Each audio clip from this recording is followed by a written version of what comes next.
The secret to winning on Dueling Network lies in the power of the dragons. Some may agree, and some may disagree. My personal favorite of the 3 Tier 0 decks, well, technically there's 2 Tier 0 decks and 1 Tier 1 deck, which is Evil Swarms, and then Tier 0 decks are Spellbook, / Prophecy, and Elemental Dragons, or, as they call them now, Dragon Rulers. And in my opinion, this is the better of the two. I like this a lot better. I just find it more consistent, and it has more of a lockdown to it, much more of a lockdown to it, as opposed to the other one, Spellbooks. And Spellbooks, I feel like, have more weaknesses and more ways to counter it. I also notice how Spellbooks cannot beat Chain Burn and Chain Draw Exodia, which in my opinion is pretty pathetic for a Tier 0 deck. This deck easily destroys it with L&D. So what the point of this deck is to do is to get a Light and Darkness Dragon out first turn. And you have a pretty good chance of doing it. I mean, between, you have like these, which is like a Pot of Greed on steroids. It's like you banish one dragon. I mean, you guys should probably know all these effects by now, since Tachyon is, you know, TCG legal and all that, so you're probably getting pretty familiar with these effects. But like, you know, you use this to draw 2 new cards to help get you to your Eclipse Wyverns and LNDs. And a lot of the time you're going to get them. And if you're going first, this deck is pretty set up to be able to summon multiple dragons and then have them tributed for your L&D. And what you want to do with this is you want to have a Dragosack on the field also, and if possible, sacrifice 1 token and 1 dragon, rather than both of the tokens you get from Dragosack. Strategy I use, because L&D blows up the field, and by the field I mean your field, when it's destroyed. So if there were a circumstance where you unfortunately lost your L&D, it would blow up the token, but it wouldn't blow up your Dragosack. And if that happens while like Evil Swarm Ophion is out, then Evil Swarm Ophion, let's say, can't get over your Dragosack because it's 50 points bigger, and you'll still be able to hopefully kill the Ophion before it locks you down, because you don't want to be locked down. I mean, trust me. Ophion is this deck's biggest weakness. You know, there's stuff to side against it. Like, you can side breakthrough skills, and you can side, like, I mean, I don't know. I've only been playing in singles lately, so I'm not good with the siding yet. I mean, if I'm seriously planning on playing this deck competitively, I will build a side, and I will devise a good action plan. I'm just not sure what I'm going to face. I'm not sure how many, if I take this to locals, I mean, how many people are going to be able to afford Prophecy. It's not going to be like on Dueling Network where everything is Prophecy and Elemental Dragons and Evil Swarms. It's going to be like people are going to be still running their old Mermail decks, or even budget decks like Insectors and crap, and so you never know what to expect. So I would have to program a whole side deck differently from when I go to locals versus if I go to a YCS. I also don't know what to expect at a YCS. Is it going to be dominated by Dragon Rulers, or Elemental Dragons and Spellbooks? Probably will be. And there's going to be some Evil Swarm mixed in. There's probably going to be some anti-meta and some decks that run stuff like Imperial Iron Wall and Soul Drain, which totally screw your deck over. And you have to be prepared for those. So, one thing you would definitely want to side in is triple MST. Maybe go as far as adding a few Dust Tornadoes, and a Heavy, of course. Your Dragosack, and let me get down to the extra. So 3 big eyes. You don't necessarily need 3. I almost never use 3. Those are just filler, really. You don't even need a full 15 cards. Like, out of all this, you need 1 to 2 big eyes, preferably 2. You need 3 Dragosacks for sure. I oftentimes will get out 3 in one game. I like to have a Mystroke because if I happen to have a Reborn and a level 4 Baby Dragon, I can use those together to stop an Ophion.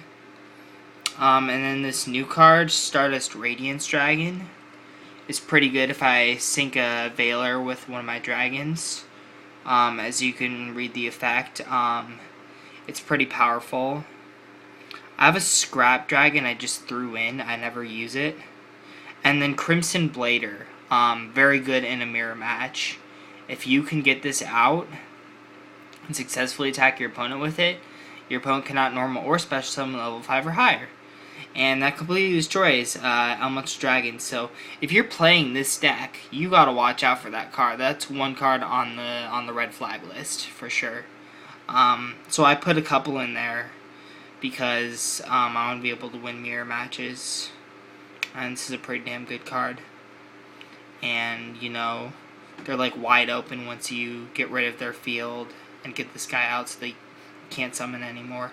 I have a Black Rose because what you can do is you can, if you really just want to get rid of a lot of crap at once on your opponent's field, Black Rose can be a good way to do that. If you summon Dragosack, special 2 tokens, and normal a Veiler, go into level 7 Black Rose, blow up the field. You lose your Dragosack because there's no more tokens, but if there's a lot you need to get rid of, sometimes it's handy. And then Armory Arm is like the same thing, 1 token, which, as I failed to mention earlier, is level 3, and Veiler.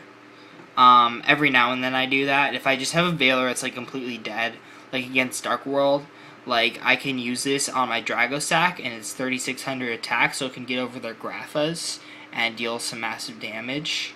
I really like that. And then there's Catastor. I literally never use this guy. He doesn't even need to be in there. But, so the majority of these cards should be included. But I'd say out of the 15, only 10. And you will need 3 Dragosacks. That's the most expensive part of the deck. And if I were to get into values, the big dragons right now are going somewhere between 5 and 10. You know, it's really hard to say a price for a card that just came out because it varies so much, because it hits its peak right when it comes out and then it usually just lowers from there. But it's each of these big dragons is probably going to stay around 5 to 10. So let's just say they were worth 8, like at this moment in time.